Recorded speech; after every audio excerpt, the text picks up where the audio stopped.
Dans cette vidéo,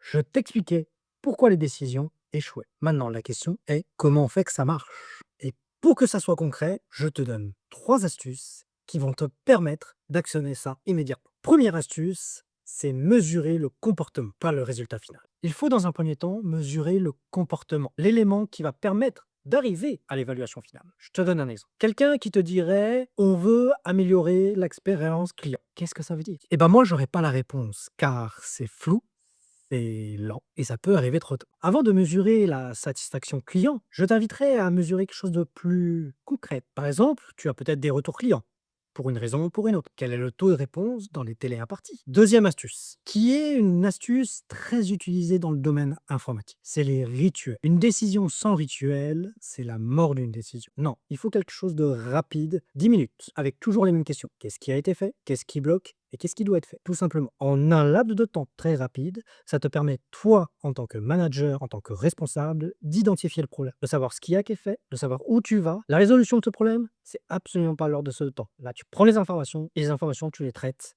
après. Mais tu implémentes un rituel qui te permet, toi, d'être au courant et de faire avancer les choses. Et ça, c'est capital. La troisième astuce est un vrai challenge pour les groupes. C'est accepter tout simplement que la première version ne soit pas la plus parfaite.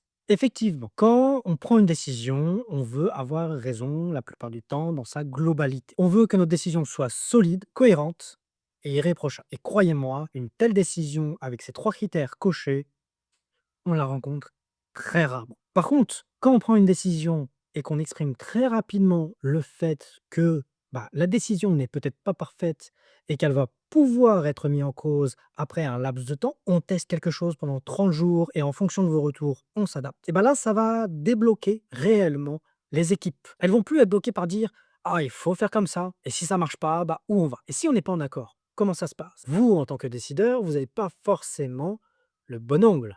Et vous manque peut-être des éléments, une expérience terrain qui vous fait dire, au final, on n'a peut-être pas pris la bonne décision. Mettez juste qu'un contexte en disant, j'ai pris une décision pas forcément parfaite, mais je veux la tester et vous me ferez vos retours. Pourquoi les équipes bloqueraient? Elles peuvent tester, à condition bien sûr que leur retour soit réellement pris en compte. Ça, c'est un élément capital aussi. Ce qui fait le succès d'une décision, c'est pas tant la qualité de la décision, c'est plutôt l'exécution. Décider, ce n'est pas que choisir une direction, c'est aussi organiser ce qui se passe après la réunion. Et si le sujet de la prise de décision t'intéresse encore plus, n'hésite pas à aller voir mon podcast Pourquoi, un format un peu plus long dans lequel je décortique des prises de décision et des expériences professionnelles avec des décideurs. Allez, je te retrouve là-bas.